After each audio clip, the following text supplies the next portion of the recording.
A God complex is an unshakable belief characterized by consistently inflated feelings of personal ability, privilege, or infallibility. Now, I'm sure we're all familiar with the term God complex, particularly when it's associated with certain celebrities who put themselves on a pedestal and think they're super special.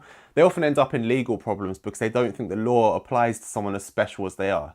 It applies to everyone else but not them. What we're maybe not so familiar with is when this God complex is also associated with certain professions or certain industries. Like, for example, Tim Harford in his research and in his books often talks about doctors and how they suffer from the God complex. The God complex. Now, I can describe the symptoms of the God complex very, very easily. So the symptoms of the God complex are, no matter how complicated the problem, you have an absolutely overwhelming belief that you are infallibly right in your solution.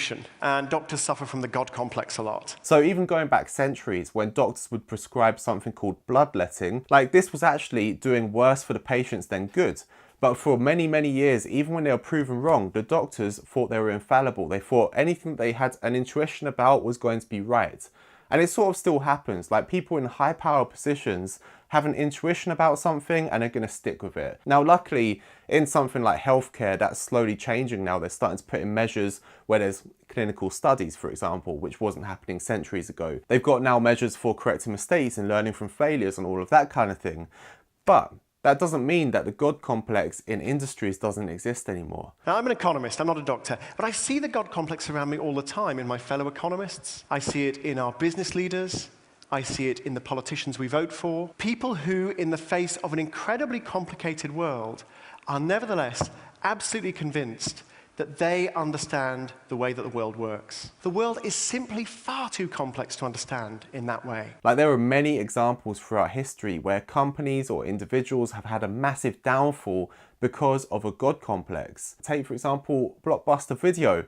They were the leading movie rental business in the world, but then got wiped out by companies like Netflix, who, actually surprisingly, they had the option to buy for a relatively low amount many years before. I think it was about $50 million or something. But they believed that what they were doing was right. And it's the same for many industries, many individuals, many groups of people. Now, we can go through many examples, but what I really want to come on to is how this applies to trading. You see, I think that there aren't really many industries that are worse than traders when it comes to having this God complex. All industries have what we call sacred cows. These are the fundamental beliefs you have that no one's ever going to question because you think it's fundamental. Like, these things are true and that's that. Now, this happens in trading all the time. But what you'll find, surprisingly, is that different groups of traders have different sacred cows. They believe in different fundamental concepts. But the funny thing is, they're unwilling to accept other people's concepts. And this often leads to a downfall. And this is not just from private traders, but also from institutional traders. Take, for example, a lot of equity traders who wouldn't adapt. You may have heard, if you've read the book Flash Boys by Michael Lewis, heard about the story of a lot of equity traders who are doing the same thing that they've been doing for decades and decades. And then suddenly the HFT, the high frequency trading systems, come in and they can't do what they were doing before and make a profit anymore. And they're wiped out if they weren't willing to adapt. But the funny thing I find with private traders, and I see it in our comments on YouTube, I see it in the emails I receive, is that there's actually a lot of private traders who have this God complex, not about themselves, but about a certain approach to trading that they've been learning, even if it hasn't been consistently making them money.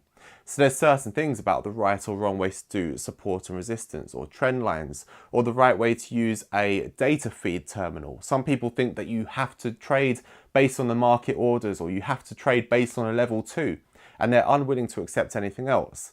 Or how about the traders that think you have to trade based on fundamental analysis and technical analysis is useless? Or the people that think that technical analysis is the only way to trade and everything else is useless? Having this belief doesn't necessarily mean that you have a God complex, but a God complex comes into it when you think that what you're doing is infallible. You're unwilling to listen to anyone else's reasoning. You're unwilling to actually test what you're doing. And that, I think, is the most important thing. It feels so much better to stand there and say, yeah, in my own little world, I am a god, I understand everything.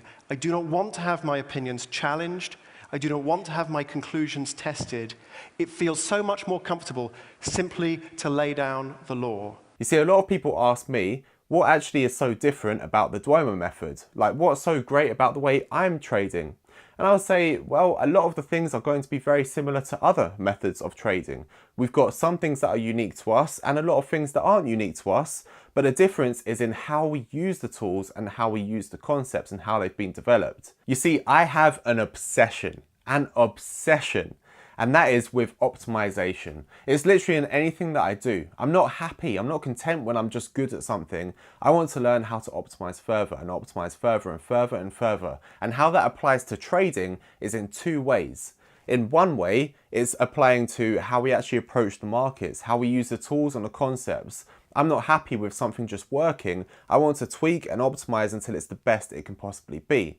And on the other hand, the optimization comes down to how you actually learn to trade in the first place. See, when I was learning, I learned from reading everything I possibly could, and then I failed and I failed and I failed and burnt out accounts in order to learn from those failures and to take the successes from each one to build into something that was actually working. But I know there's a more optimized approach to learning. There's a better way of doing it. And that's why we've released a lot of videos, not about how to become a better trader, but how to optimize your learning and development to becoming a trader. Right? There's like two phases. There's the becoming a trader, and then there's actually the trading itself. So we've released a lot of videos such as the Great Trader series and the follow-up videos, which talk to you about optimizing the way that you're developing. But this week I want to talk to you about the next stage, which is optimizing your trading.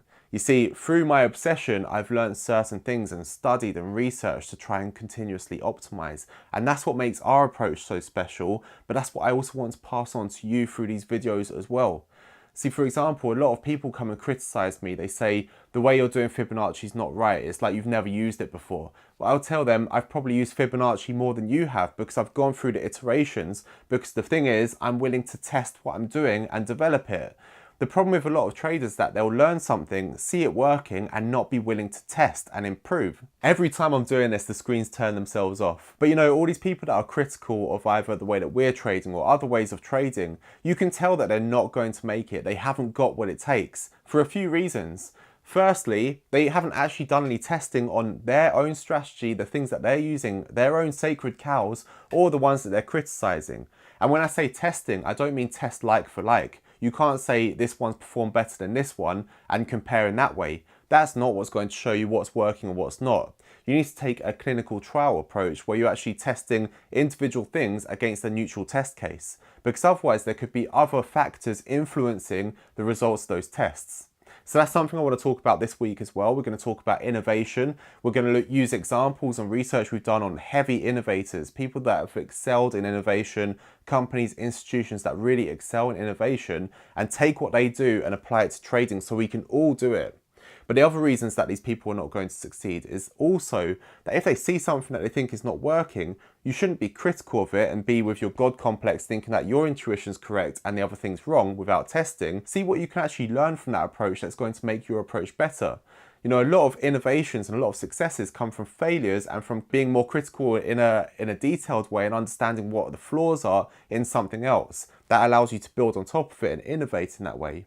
And the last thing is that the people aren't willing to put in the work to actually go through all of this. Because believe me, this takes work. But if you actually want to be world class at anything, it's going to take work. In fact, I saw an interview of Conor McGregor the other day. I think someone asked him at his media workout, where does all of this self-belief that you've got come from? You've never boxed before. Where is this self-belief coming from? And his reply was, where do you get that self-belief? Hard work. And this is exactly why I have so much faith and confidence in the Duomo method, because I know we've put in the work to optimize. And that also applies to the teaching approach as well. We've spent so much time and hard work researching the optimal way of learning something that I don't think there's many places that you can go to that are going to help you develop in such a systematic and optimized way. So that's what I want to talk about this week with you guys. We're going to talk about innovation, improvement, optimization. We're going to learn how to break down our strategies, break down our trading in general, and anything else in life. This is something I use for business as much as I use it for trading.